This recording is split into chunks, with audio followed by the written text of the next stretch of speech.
All right, so we're working Kira at the park. So we've got this walking, there's a couple of them, walking paths, biking trails. We're just over here in close to the Daybreak Pond, like close to where I live. So it's huge.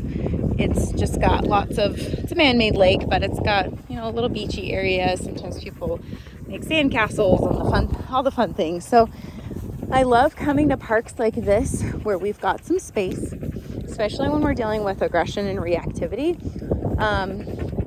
Right now, she has a pretty wide bubble, meaning if people get too close, it makes her uncomfortable.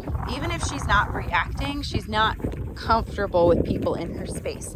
So passing people on the sidewalk and those kinds of things, it's hard for her to maintain a level of composure because it's stressful. So we're coming out here and we're working on some focus. So there's a guy passing. She did a little bit of a double check, make sure that, he's not coming towards us. She has a lot of self-preservation when it comes to people. And then there's some people that trigger her more, seems like more men or little kids make her a little frantic if they've got some kind of hyper energy. She's not quite sure how to handle that.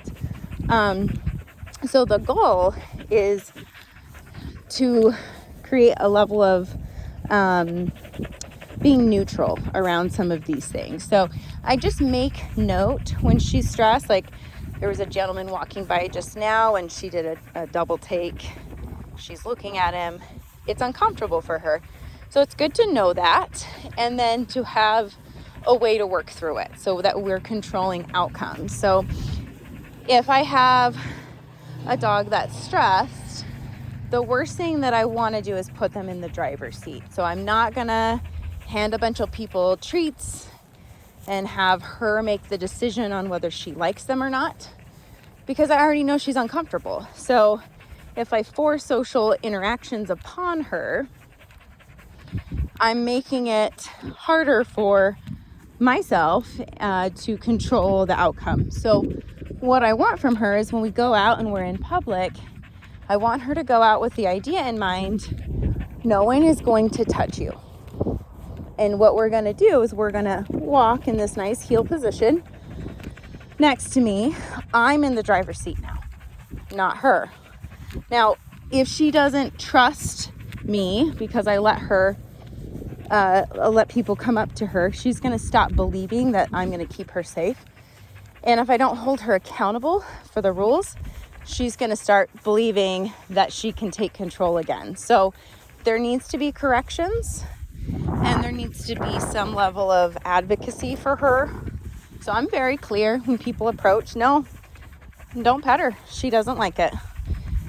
It's not a positive thing for her right now. I don't know if that will ever change, but what I do know is she will learn to trust the person walking with her when she's out in public. She'll learn to trust that it's going to be okay, even if things feel unpredictable and scary and she needs to rush in and control the outcome, like she's started to do, right? Nipping at people's hands or jumping at a child, to try to control the outcome. Now, it doesn't always take the stress away. So she's panting. It's not hot. It's actually 50 degrees right now. We've got some overcast, nice breeze. I'm in a t-shirt, but it feels great. This is stress because there's a lot of stimulation going on in our environment. There's ducks, there's people, there's bikes, there's strollers, there's other dogs walking. And I'm requiring her to heel with me. To us, that's a simple task. To her, it's a lot of work. She has to ignore stressors and things that are exciting and things that are stimulating in order to do this. But what can happen is over time, when we go out in public, she can find some sense of security through the consistency of training that I provide. So really good handling wise with her. A little worried about that over there. She comes back to the heel, everything's great. Now, if she's not healing, I'm going to correct with e-collar. I do a lot of footwork, so she gets uncomfortable in tight spaces. So I actually give her space to come and flee to me when she's uncomfortable. because a lot of her reactivity is based in insecurity, she is seeking some kind of safety. That's why she's reacting. So she's trying to blow up to make people go away. I'm just going to teach her you can actually go away from the people. You don't have to engage with them if you don't want to. So this requires good handling, good follow through, and good management, and being just aware of my environment, and being really strict when people come up and want to say hi. I say no.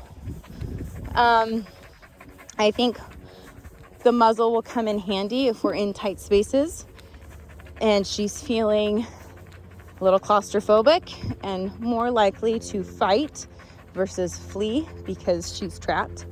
So the muzzle will come in handy in that way, but we want to keep the muzzle positive. And that way, if she does react with the muzzle on, nobody's getting hurt, and we're able to tell her that that's not okay. We disagree with that behavior and we can correct it. So she's doing really good though. Her obedience is good. We've been working a little bit on downs. Kira, down.